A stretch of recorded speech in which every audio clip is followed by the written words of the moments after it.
ishni Allohga topshirish, uni o'ziga suyanish, uni va'dasiga ishonish, Allohning ishiga rozi bo'lish, u haqida yaxshi gumonda bo'lish, yengilligini faqat Allohdan kutish iymonning eng ulug' mevasi. Allohga tavakkul qilish mo'minning eng ulug' sifatlaridan. Tavakkul qilish degan nima degani edi? Esli odamlar ittaro kelib, mana devorga suyangan, beli charchamayapti, beli tolmayapti. Endi suyanchig'i bo'lmagan odamning beli tolib ketadi. Mana sizlarga dehqoncha misol. Allohga ishlarini topshirgan, Allohga ishini tavakkul qilgan banda hayotda beli tolmay yashaydi. Lillahil masalul a'la. Banda ishlarning oqibati haqida yaxshi gumonda bo'lsa, har bir ishida Allohga suyansa, nimaga erishadi? Allohning himoyasiga, homiyligiga, rioyasiga, qo'llashiga va madadiga. Va man yatawakkal alallohi fa huwa hasbuhu. Kim Allohga suyansa, bu odamning hamma ishi Allohning qo'lida. Ibrohim alayhisalom juda ham katta o'tni to'plab gulxan yoqishdi. Ibrohim alayhisalomning oyoq qo'lini bog'lab o'tga uloqtirishdi. Havoda uchib ketyapti. Shunda Jibril alayhisalom keldida, "Alaka haja ya Ibrohim? Ibrohim, menga bir hojatingiz bormi?" "Ha, ushlab qoling" demadi. U sekundlarda bo'lyapti bu ish. Havoda gaplashyapti buni. Uchib ketyapti, hozir yarim sekundda tushadi o'tga. Sizgami dedi? Sizga hojatim yo'q. Robbimga hojatim bor, ammo Robbimga aytishga hojati yo'q dedi. Hasbunallohu va ni'mal vakil dedi Ibrohim alayhisalom. Alloh taolama dedi, "Qulna ya naru kuni bardan va salaman ala Ibrohim." Ey o't, Ibrohimga sovuq va salomat bo'ling dedi. Nima uchun? Hasbunallohu va ni'mal vakil degan uchun. Mushriklar payg'ambarimiz sollallohu alayhi vasallamni va sahobalarni qo'rqitib odam yuborishdi. Katta qo'shin ustilariga to'planib kelyapti. Bu Uhud g'azotidan keyinlar, 3 kun o'tib. Rasulullohni qo'rqitgani, sahobalarni qo'rqitgan odam yuborganda Rasululloh aytdilar, "Hasbunallohu va ni'mal vakil." Bizga Allohning o'zi kifoya, u vakillikka o'ta loyiqdir. Natija qanaqa bo'ldi? Shu oyatning davomini qarang. Fanqalabu bi ni'mati minallohi va fadl. Bas ana shu yurishdan biron noxushlik yetmay Allohning ne'mati va fazli bilan qaytdilar. Birodar, hasbunallohu va ni'mal vakil deyishni o'rgan. Yuragingdan chiqsin, ishonib turib ayt. Odam bolasi dunyoda yashar ekan, albatta xavotirga, mashaqqatga, vahimaga, qo'rquvga duch keladi. Bularning hammasini oldida sobit turishlikka insonning toqati yetmaydi. Chunki inson ojiz, inson zaif qilib yaratilgan. Va xuliqal insonu doifa. Inson ojiz qilib yaratilgan. Demak, inson ojiz. Ammo u Robbimizga tavakkul qilsa, Alloh meni qo'llaydi deb iymoni komil bo'lsa, ishini Allohga topshirsa, holi tamomiy yaxshi tomonga o'zgaradi. Kelayotgan qo'rquvlar, hodisalar, voqealar, halokatlar bandani ezib qo'yadi. Shunda unga bitta yo'l qoladi. Hasbiyallohu va ni'mal vakil deydi. Meni hisobim Allohning qo'lida, u naqadar zo'r vakildir. O'zi shunaqa bir musibat tayda qolgan odamni boshqa nima chorasi ham bor? Nima chorasi ham bor? Agar birodar haqiqiy mo'min bo'ladigan bo'lsang, yolg'iz o'ziga suyan. Alloh taolo aytayapti: "Va alallohi fatawakkalu in kuntum mu'minin." Agar sizlar mo'min bo'lsanglar, Allohning o'ziga suyaninglar. Akangizga emas, tanishingizga emas, pulingizga emas, qandaydir kuchliroq aloqalaringizga emas, Allohga suyaning. Agar mo'min bo'lsangiz, shart qo'yapti: "In kuntum mu'minin." Agar mo'min bo'lsanglar. Mana tarixni qarasangiz, Allohga tavakkul qilishlikni misollari to'lib yotibdi. Allohga haqiqiy tavakkul qilganlarda Alloh qanday qo'llaganini qarang. Hojar ona emiziklik Ismoil o'g'li bilan Bakkada qoldi. Ibrohim alayhisalom qo'yib ketdi, Allohga tavakkal deb qoldi. Hasbunallohu va ni'mal vakil dedi Hojar ona. Ojiza ayol, qo'lida emiziklik bolasi, hali Makka shahri yo'q, sahro. Shunday qo'yib ketaverdi. Qolaverdi. Idan lan yuzayyana. Alloh bizni zoya qilmaydi dedi. Nima berdi Alloh taolo Hojar onaga? Zamzamni berdi. Musa alayhisalom onasi, u ham ojiza, zaif ayol. Firavun hukm qilgan. Banu Isroildan tug'ilgan har bitta o'g'il bolani, o'g'il chaqaloqni so'yilsin. Istab yurib, uymi-yur so'yishgan. Qanaqa bir sharoiti bor, qanaqa bir chorasi bor bu ojiz ayolni. Daryoga borib, sevatga solib oqizdi. Hasbunallohu va ni'mal vakil dedi. Nima bo'ldi? Firavnning qasriga borib, Firavnning bolasidek katta bo'ldi. Mana shu Musa alayhisolamni qatl qilishlik uchun chaqlangan qilichlar, pichoqlar, hanjar, nayzalar Musa alayhisolamning himoyasida, xizmatida turdi. Onasini uyiga olib borib keladigan bo'ldi, Firavnning xonadonining bolasi bo'lganligi uchun. Chunki Alloh taologa birodarlar, qiyin narsani o'zi yo'q. Shuning uchun birodar, agar qiylangan bo'lsang hayotda, mashaqqatlar ezib tashlagan bo'lsa, dod devorgin kelayotgan bo'lsa, shu muammodan chiqishni xohlaysanmi? Albatta xohlaysan. Unday bo'ladigan bo'lsa, hamma narsani ishi, hukmi o'zini qo'lida bo'lgan Allohga topshir ishingni. Uni o'ziga tavakkul qil. Seni shioring hasbunallohu va ni'mal vakil bo'lsin. Allohni o'zi kifoya bizga. U vakillikka o'ta loyiqdir. Puling ozayib ketdi, davlating kamayib ketdi, qarzga botib qolding. Hasbunallohu va ni'mal vakil degin. Ishing yurishmayapti, qayoqqa borsang eshiklar yopiq, hasbunallohu va ni'mal vakil degin. Dushmanlarda xavotir ko'payib ketdi, taqdir, tuhmatlar ko'payib ketdi, hasbunallohu va ni'mal vakil degin. Robbimiz o'zi bizga kifoya va u naqadar yaxshi vakildir. Shaytoniy hilalar, shaytoniy hujumlar ustingga bostirib kelib qolsa, hasbunallohu va ni'mal vakil degan.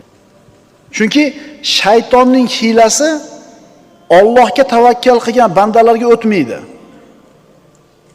Qaytarib aytaman, Allohga haqiqiy tavakkal qilgan odamga shaytonning makr hilalari o'tmaydi. Astagfirullah. Inna ibadi laysa laka alayhim sultonun va kafa bi robbika vakila. Mening iymon e'tiqodli bandalarim ustiga esa sen uchun hech qanday saltanat hukmronlik bo'lmas. Parvardigoringning o'zi yetarli qo'riqlovchidir. Iblis Odam alayhisalomga sajda qilishidan bosh tortdi. Jannatdan quvildi, la'natni oldi va Alloh taolodan qiyomatgacha o'lmaslikka izn so'radi. Alloh izn berdi. Iblis nima dedi? Endi mana shu odamni deb turib la'nati bo'ldi, mana shu odamni deb turib jannatdan quvildimmi? Endi men buni zurriyotini hammasini to'g'ri yo'ldan adashtiraman dedi.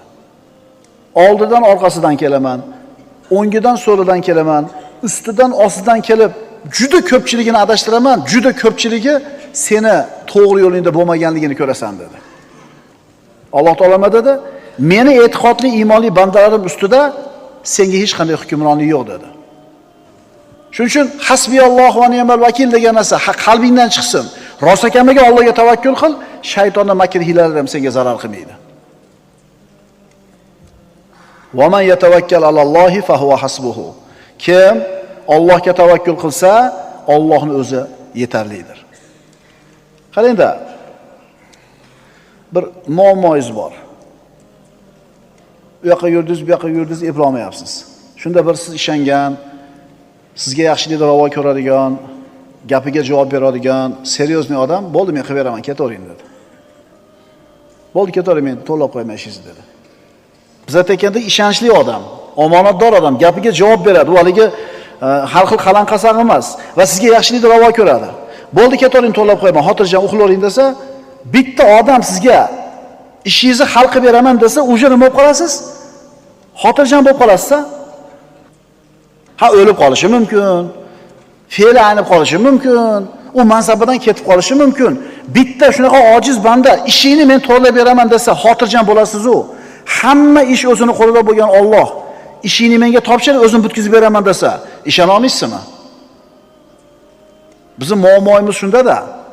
Mana Ubay ibn Ka'b roziyallohu anhu hadisini o'qidik, zikr haqidagi darsimizda. Ya Rasululloh dedi. Bir kunda qiladigan duolarimni qanchasi sizga salovatga aylantirib qo'yay? Qancha ko'p bo'lsa o'zingga yaxshi dedilar Rasululloh. Duolarimni 3 dan birini sizga salovatga aylantirib qo'yaymi? Qancha ko'p bo'lsa o'zingga shuncha yaxshi. Yarmini sizga salovatga aylantirib qo'yaymi duolarimni? Qancha ko'p bo'lsa o'zingga yaxshi. Imom Termiziydan bu hadis. Unday bo'ladigan bo'lsa, hamma duolarim sizga salovatga aylanadi dedi. Faqat sizga salovat aytaman dedi. Rasululloh aytdilar, unday bo'lsa gunohlaring mag'firat qilinib, g'amlaring hal bo'lar ekanda dedilar. O'sha darsda o'tganimizdan beri salovat tinmasdan aytayotganlar, qo'l ko'tarib qo'yamiz. Bu darsda qatnashganlarda endi. Bir 10 tadan ko'proq odam o'tirardi darsda. Ajlar ishona olmayapti-da qolganlar. Qanday? Salovat aytsanglar problema hal bo'lib ketadimi? Mana masalan hozir ish yurishmayapti. Undan ko'ra bitta ish bergani yaxshi emasmi? Masalan qarzim bor. To'g'risi salovat aytib o'tirsam, endi seniki ijobat bo'lmaydi. Mana kam deganda 400 ta 500 ta odam masala eshityapti-ku kunda kelib. Qarang bir 50 ta odam yo'qda, 10 tadan bitta odam qo'l ko'tara olmayapti. Endi ayb kimda ekan? Hayotda osuda, xotirjam, sakinat bilan yashamayotganingizga sabab nima ekan? Ishonmayapsiz, birodar. Qanday? Prosta salovat aytsa hal bo'ladimi? Bilmadim. Unda gunohlaring mag'firat bo'lib, g'amlaring hal bo'lar ekanda deyaptilar Rasululloh. Tilingiz bekor qoldi, salovat ayting-da. Ayting-da. Ishona olmaysizda. Shuning uchun aytyapmiz, haqiqiy tavakkal qilganga beriladi bu narsa, hammaga emas. Modomiki hayotni beradigan ham, oladigan ham Allohning o'zi ekan. Rizqni berib, man qiladigan ham o'zi ekan. Endi nima uchun boshqalardan qo'rqib, boshqalardan umid qilasan, birodar? Nimaga qo'rqasan birodardan? Ustingga kelayotgan ko'p g'am va tashvishlar, birodar, anduqlar nima sababdan kelyapti bilasanmi? Sen hech ham o'ylamagansan bu narsani. Gunohlar deysilar, taqvoyimiz yo'qligi deysilar, namozga beparorligimiz deysilar, lekin bu narsani bilmaysizlar. Nimaga shu muammolar kelyapti bilasizmi? O'zingga o'xshagan odamdan umid qilishliging, o'zingga o'xshagan bandaga suyanishliging, unga laganbardorlik, unga tilg'onamalik qilishliging. Shu sababdan ustingga musibatlar keladi. Odamga suyanganligi uchun problema keladi ustingga. Bunaqa qilma birodar. Chunki u sen umid qilib, undan yaxshiligini umid qilib, undan foyda kelishini umid qilib, unga sen laganbardorlik qilayotgan odam ham senga o'xshagan odam. U ham ojiz banda. Shuning uchun Allohni o'zidan umid qil, faqat Allohni o'ziga suyan. Shunda ko'p muammolardan qutulasan. Psixologik muammolardan, ta'madan, laganbardorlikdan, patqalimlikdan va nimadan? Puldor odam kasal ikki bo'kilib turadi. Pisand qilmaydi senda qani. Sen Allohdan kutgunda, senga mansabdormi, puldormi bir xil bo'ladi. Tekkiz muomala qilasan. Qimmat mashinada, qimmat kiyim bilan kirib kelsa, qimmat telefon bilan. U savdo qilsa, qilmasa qulluq qilasiz, aka keling deysiz. Prosta ko'rib chiqib ketadi. Endi bunday qo'li kaltaroq, yupurroq odam kelib turib, sizga palon pulli savdo qilsa ham bunday turasiz sizning oldida. Yana bir muhim narsa, inson bir narsaga erishishligi uchun sabablarni qilish kerak. Sen maqsadingga yetishlik uchun ikkita sabab kerak senga. Bittasi asliy sabab, bittasi tayin qilingan sabab. Asliy sabab, tayin qilingan sabab. Asliy sabab bu Allohning xohishi. Tayin qilingan sabab sen qilishing kerak bo'lgan ishlar. Shu ikkalasi bo'lsa, seni maqsading ro'yobga chiqadi. Qog'ozni kuyishiga olov sabab. Ko'katni o'sishiga suv sabab. Qon oqishiga pichoq sabab. Kunni isishiga oftob sabab. Bular bor yo'g'i sabab. Qaranglar. Olov, suv, pichoq, oftob sabab. Bular biz xohlayotgan ishni qilib bera olmaydi. Balki u narsani Allohning xohishi beradi. Dalil. Ibrohim alayhisalomni yoqib yuborishlik uchun mushriklar katta gulxan yoqishdi. Sabab bor. Oyoq qo'lini bog'lab otishdi. Sabab bor. O'tga tushdi. Kuydimi? Demak, o't kuydirmas ekanda, Allohning xohishi kuydirar ekan. O't bor yo'q nima ekan? Sabab ekan. Ibrohim alayhisalom o'zini o'g'li Ismoil alayhisalomni qurbonlikka yotkizdi. Oyoq qo'lini bayladi, yuzini yerga tegizdi, tomog'iga pichoqni qo'ydi, tortdi. Ismoil alayhisalom so'yilish uchun hamma ish qilindi. Pichoq kesdimi? Demak, pichoq kesmaydi ekan. Allohning xohishi kesar ekan. Pichoq bor yo'q nima ekan? Sabab ekan. Yunus alayhisalom qavm u kishini halok qilishlik uchun dengizga irg'itishdi kemadan. Baliq yutib olib tushib ketdi dengiz tagiga. Dengizda tagi baliqni qorni, havo yo'q. O'lishlik uchun hamma sabab qilindi. Yunus alayhisalom o'ldimi? Demak, havoni yo'qligi o'ldirmas ekan. Havoni yo'qligi faqat sabab ekan. Kim o'ldirar ekan? Allohning xohishi o'ldirar ekan. Musa alayhisalom Misrdan ana shu 600 ming Yahudi bilan chiqdi, qochib. Dengizda oldiga keldi. Orqadan Firavun qo'shini bilan yetib keldi, qirib yuborishlik uchun. Agar yetib kelsa, haqiqatan qirib tashlaydi. Lekin kim xohlasa qirib tashlaydi ular? Kimni xohishi bilan bu ishga qodir bo'ladi? Lekin Alloh xohlamadi buni. Aksincha shu zolimlarni o'zini halok qilishini xohladi. Bironta odam yerdan bitta tosh olib Firavunning qo'shiniga otgani yo'q, Bani Isroilning ichidan. Ular hech narsa qilmadi. Endi Allohning xohishi bo'ludi, dengiz o'zi cho'ktirib qo'ydi. Tushunarli birodarlar? Pichoq kesmaydi. O't kuydirmaydi. Suv cho'ktirmaydi. Alloh qiladi bularni. Siz bilan biz qilayotgan ishimiz bor yo'g'i sabab. Firavunning halok bo'lishiga alohida e'tibor bering birodar. Bu qissada bandalar qilish kerak bo'lgan bitta sabab yo'q. Alloh xoladi, tamom bo'laverdi. Ibrohim alayhisalomni odamlar o'tga tashashdi, sababni qildi. Ismoil alayhisalomning tomog'iga pichoq tortildi, inson sababni qildi. Yunus alayhisalomni tashlashdi. Bularning hammasida sabab bo'lib turib bo'lmadi. Sababni qilsa ham bo'lmadi natija. Ammo Firavun ishida sabab bo'lmasa ham bo'ldi. Kim aytgani bo'lar ekan? Kim aytgani bo'lar ekan? So'raylar kattalardan. Bolam bezillamadi, Xudo aytgani bo'ladi deydi. Shuning uchun birodar, xotirjam bo'l. Biroq qo'rqitsa qo'rqib ketma. Biroq yaxshi narsani va'da qilsa ishib ketma. Ular hech narsa qila olmaydi. Agar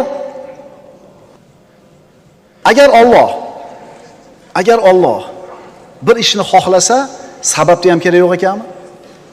Astagfirullah. Innama amruhu iza arada shay'an an yaqulu lahu kun fayakun. Alloh bir ishni xohlasa, bo'lishini. Shu ishga bo'l deydi, bo'ladi. Sabab ham kerak emas.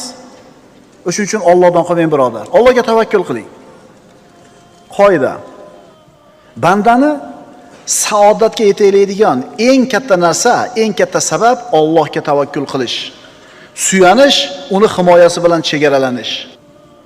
Binobarin, birodar, Allohga suyanishing, Allohga tavakkul qilishing qanchalar kuchli, quvvatli bo'lsa, seni saodating ham shunga yarasha bo'ladi.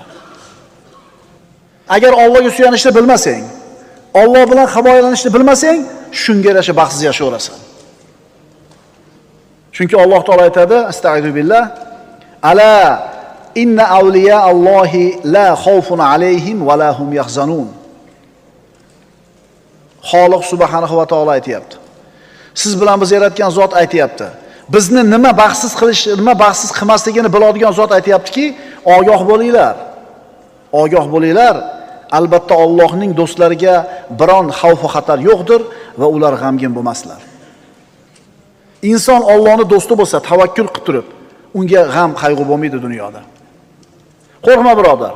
O't kuydirmaydi, pichoq kesmaydi, suv cho'ktirmaydi, agar buni Alloh xolamagan bo'lsa.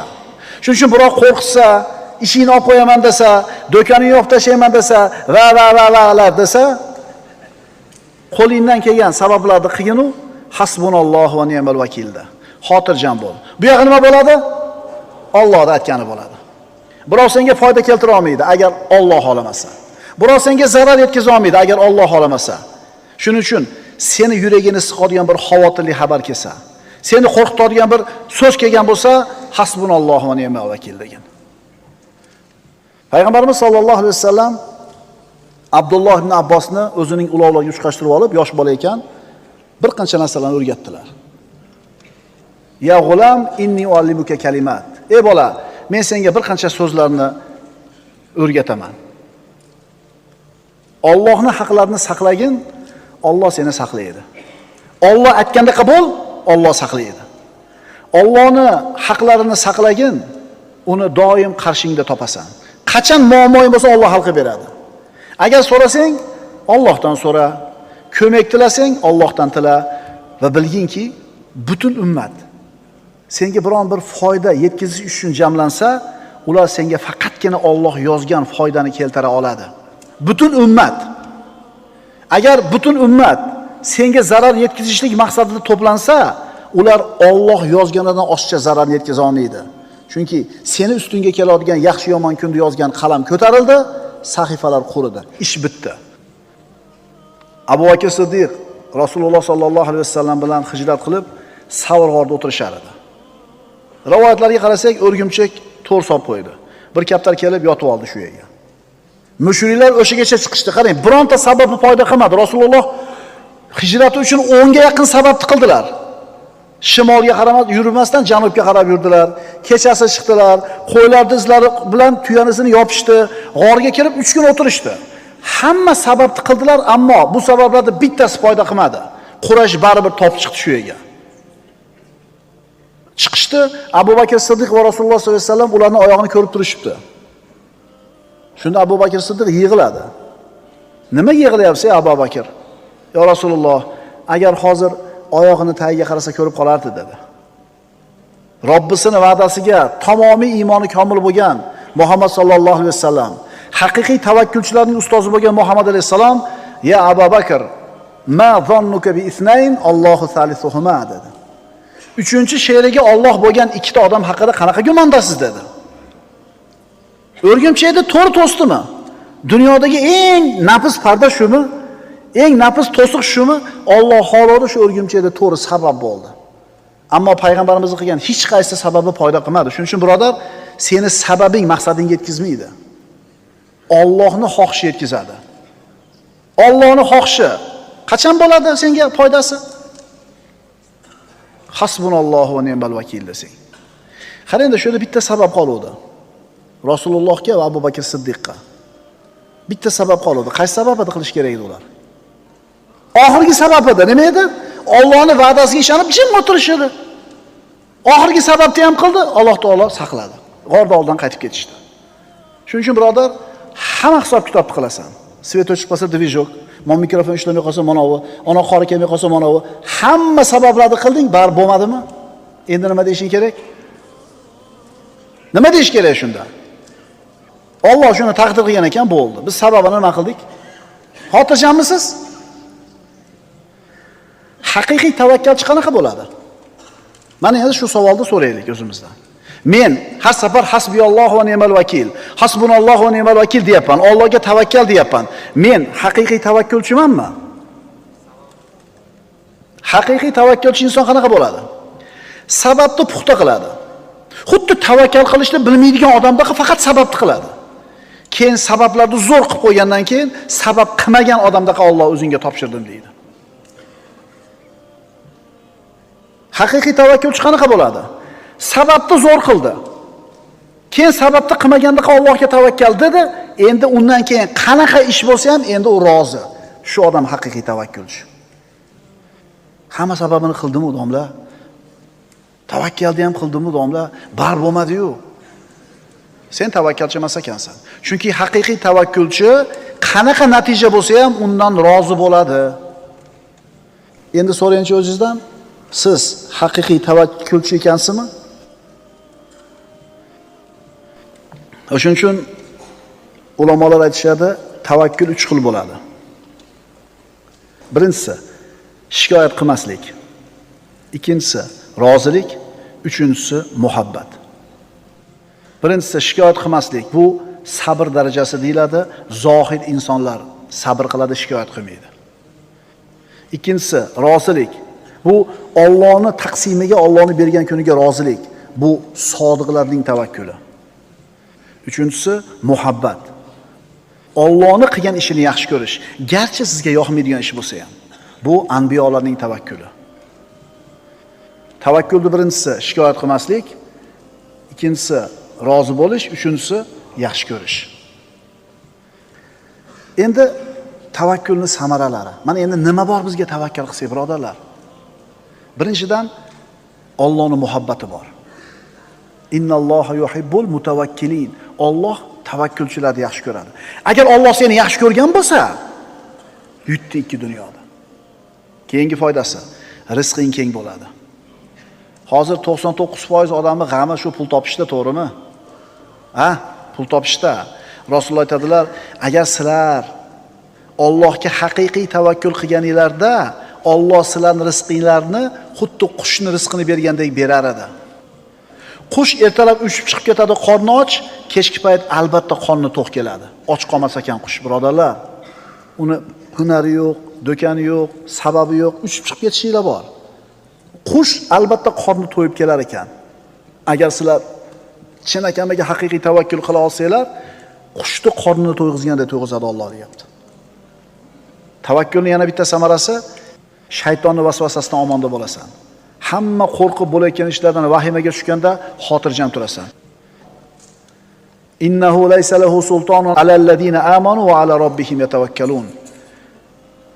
Albatta iymon keltirgan va yolg'iz Allohga tavakkal qiladigan zotlar ustida shayton uchun hech qanday saltanat yo'q. Vasvasadan omonda bo'lasan. Jannatga behisob kirasan. Payg'ambarimiz aytadilar, meni ummatimdan bo'lgan 70 ming kishi bor, ular jannatga hisob kitobsiz kirib ketadi. Sahobalar, ular kimlar yo Rasululloh deyishdi. U zot javob berdilar, o'zlarini kuydirmagan, kuydirib davolamagan, ruhiya qildirmagan va Allohga tavakkul qilganlar dedi. Haqiqiy tavakkul qilgan odam jannatga hisob kitobsiz kiradi deyapti Payg'ambarimiz sollallohu alayhi vasallam. Tavakkulning yana foydalaridan insonni azizlikka boshlaydi. Chunki meni ishim Allohning qo'lida. Alloh rizqimni yetkazadi. Alloh foydani ham, zararni ham o'zi beradi degan odam xo'jayin uni xor qilsa ko'tarmaydi. Biroq qo'rqitsa qo'rqmaydi. Alloh rizqni bitta eshigini yopsa, ikkinchisini ochadi deb shart izzat nafsi bilan chiqib ketaveradi. Kim Allohga suyansa, bas albatta Alloh g'olib va hikmatlidir. Tavakkulning yana samaralaridan haqiqiy tavakkul qilayotgan bo'lsang, bu seni qalbingda iymonni chin rost ekanligini dalili bo'ladi. Va alallohi fatawakkalu in kuntum mu'minin. Agar sizlar haqiqiy mu'min bo'ladigan bo'lsanglar, Allohga tavakkal qilinglar. Tavakkulning samaralaridan ishingni tuzatadi, ahvolingni o'nglaydi, fitnalardan, musibatlardan to'sadi. Haqiqiy tavakkul qilishlik, birodar, duolarning ijobati bo'lishining sababi. Haqiqiy tavakkul qilishlik maqsadingga olib boradi. Haqiqiy tavakkul qilishlik seni ikki dunyoda saodatli qiladi. Ana shu tavakkulga Imom Buxoriyda keltirgan bir hadisni hikoyasini aytib beraman. Rasululloh aytadilar, Banu Isroildan bo'lgan bir kishi boshqa bir Banu Isroillik kishidan 1000 dinor qarz oldi. Qarz olayotganda qarzni berayotgan guvoh keltir dedi. Hali qarz olayotgan Allohning o'zi guvoh dedi. To'g'ri ayting dedi. Menga kafil keltir dedi. Allohning o'zi kafil dedi.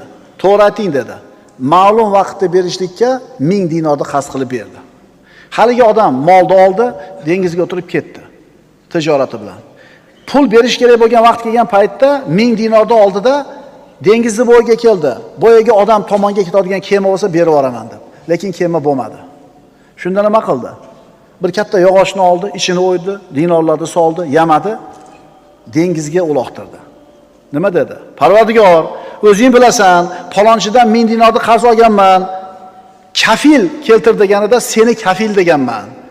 Seni kafilligingga rozi bo'ldi. Guvoh keltir dedi. Allohning guvohligi yetadi dedim, unga ham rozi bo'ldi. Men pulni jo'natgani kema qidirdim, ammo topmadim. Mana endi mana yog'ochning ichidagi pul senga omonat. Dedi, dengizga tashlab qaytib ketdi. Allohga o'ziga tavakkal qildi, 1000 dinorni yog'ochga solib dengizga tashlab yubordi. Va'dalashilgan vaqt keldi, haligi pulni bergan haqdor dengizni bo'yiga chiqib turibdi, kelishini kutib. Kema yo'q, bir payt g'o'la sohilga chiqib qoldi.